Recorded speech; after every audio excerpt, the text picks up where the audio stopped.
Hi guys, just me. This is a little bit of a diversion from the normal. So I'm cleaning my Victrola today, which is one of my most prized possessions. So I just wanted to let you guys have a look at it. This was saved from a dumpster. Literally, I had a neighbor years ago when I lived in the city, and she and her husband had split up, and he was an antique hound and she wasn't, and she just wanted all of his stuff out. So two guys were picking it up and they were going to throw it in the dumpster, and I went, stop, you know. Anyway, so I will, just a second here, pause. Okay, so there's the Victrola, and at this angle it looks small, but as you can see it's the height of my window, right? Yes, there's all my roosters, people. Everybody knows I love my roosters.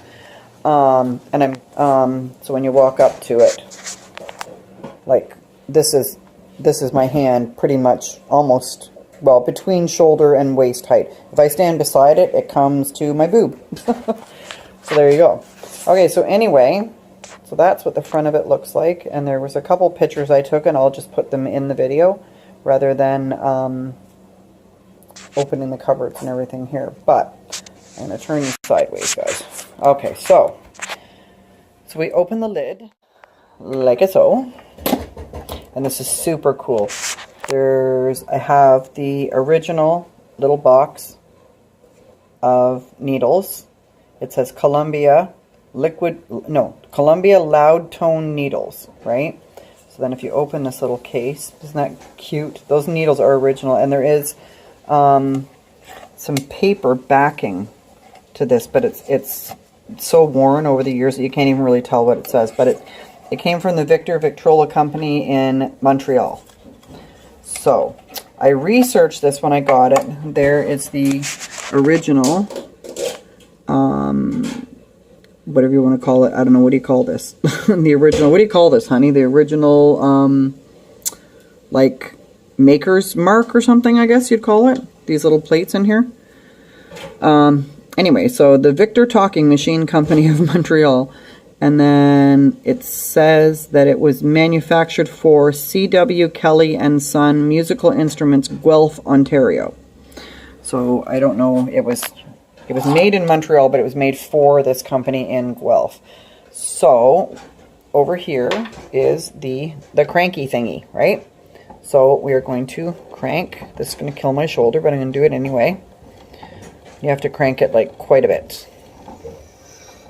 Oh, why are we... Hang on. Isn't my brake on? Okay. Alright. So that... Oh, dear. That should be cranked enough. Okay, so on here right now I have... Santa Claus is Coming to Town by Bing Crosby. And I have 13 records came with it in total. Some of them are like big band music and whatnot. I don't know, like none of my records have a date. Not a single one of them have a date. You would think that it would be dated on the label, and not a one of them does. So anyhow, now what you do, you take this arm, and you swing it over, and you set it properly. Sorry, hard to do. Right? Set it properly on the edge of the record, and then this lever that you see right here is a brake, right? So once you release that, it starts to spin, and then your music hopefully starts to play. So are you ready, guys? 1, 2, 3, hit it.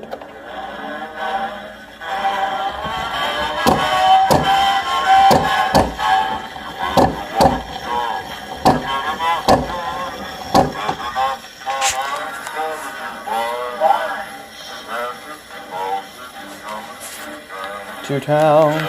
It's not playing as fast as it should. There we go.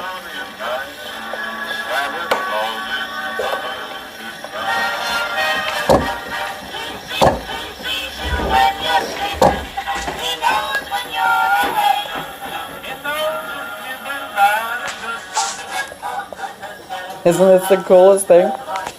These handles are not original. I added those. They're wrought iron, and they're kind of decorative and look sort of early 1920s. But yeah, I started to say to you that I researched it when I got it. this was quite mass-produced, and I believe it is from 1923. So it's actually not really worth that much money. Now, my husband wants me to... We're going to stop this record, because there's one here that my husband insists is a Newfie record. It's what? What? There's a band in... Give me... He's so camera shy, so cute. There's a band in where? Newfoundland now called Crooked Stovepipe. Okay, there's a band in Newfoundland called Crooked Stovepipe, and he thinks that this might have something to do... I can't get it on there.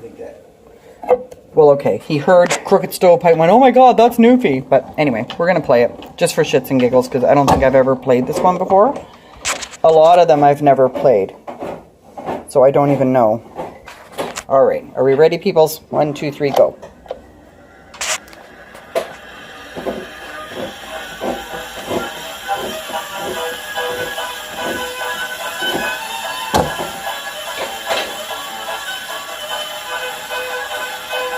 Yeehaw!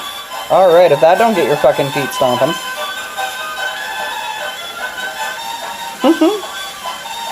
Isn't it cool, guys? This is one of my most prized possessions. And it cost me nothing. But again, as I said, it was quite mass-produced, so it's actually really not worth that much. It might be worth a few bucks to somebody who's a collector, but it's not, a really super expensive piece of furniture, shall we say. Now, out of all the records that I have, only 2, sorry guys, only 2 came with sleeves on them. Bluebird Records, the hottest bands, the newest tunes, the biggest hits.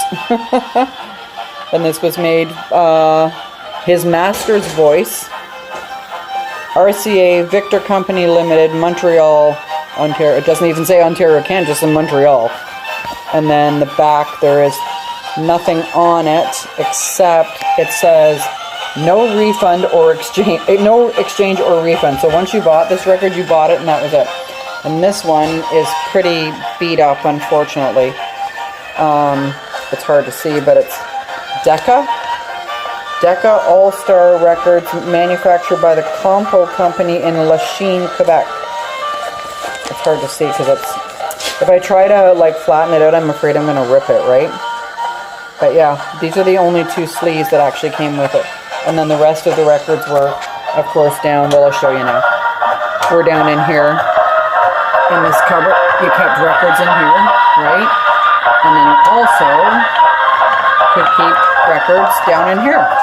So I guess the ones that you didn't play as often, you would keep down here, and then the ones up here. But if you notice, when I opened those top cupboards, is it skipping? It is. The music got louder because the speaker is down, way down in there somewhere. Oh, this one's skipping. Anyway, guys, that is my super cool, super beautiful Victrola. Isn't it gorgeous? Anyway, just thought I'd show you because I'm busy cleaning it, giving it a good polish. So, however, I hope you enjoyed the video, and I love you, and I will talk to you soon. Bye.